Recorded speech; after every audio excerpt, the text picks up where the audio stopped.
So I met Jim years ago, actually at UMass Amherst. He was a friend of a friend, and we hit it off right away because of our fondness of cigars.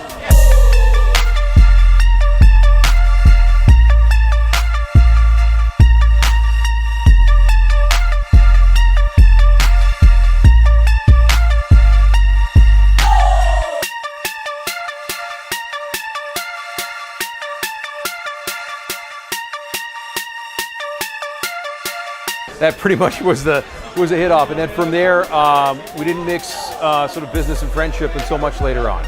And at that point, it sort of made sense to use him for almost everything. So Jim now covers all my properties. He covers everything for Atlantic Mechanical. Everything we do is an HVAC company, and has been absolutely fantastic. All appointment has been awesome. So anytime I need anything, I can hit him up immediately. He gets back to me immediately, and everything that I need from my customers comes back immediately. It's been great.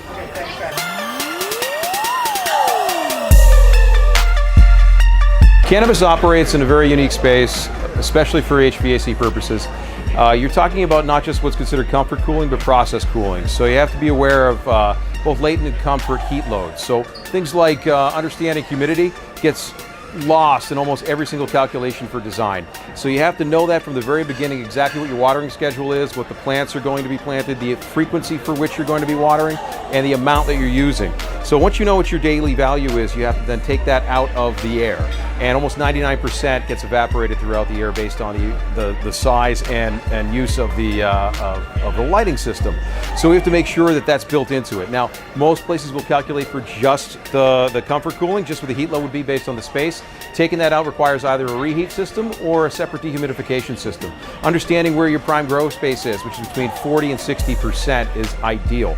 If you move outside of that, you either risk mold or slow growth, and that depends on the amount of humidity for a relative basis.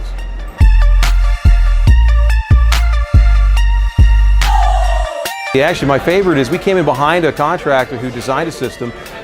They completely messed up the way that it was supposed to be designed, just based on, again, a space calculation.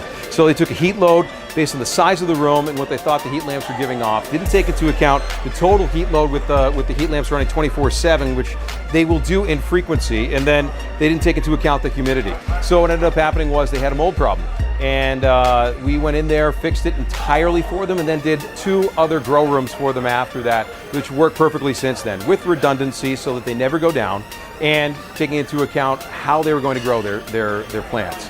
I mean, what everyone misses is that you have to talk to your head cultivator before you get started. And if you don't do that, you don't know what it is that their goals are. And you have to tailor your solution to what the head cultivator is trying to build.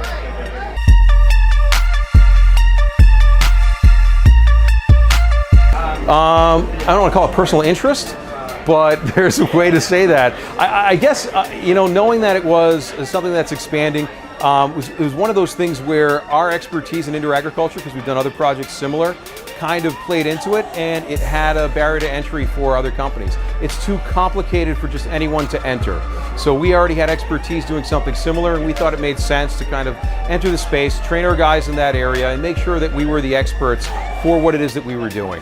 And since we already had a foothold in it, it made perfect sense to move forward.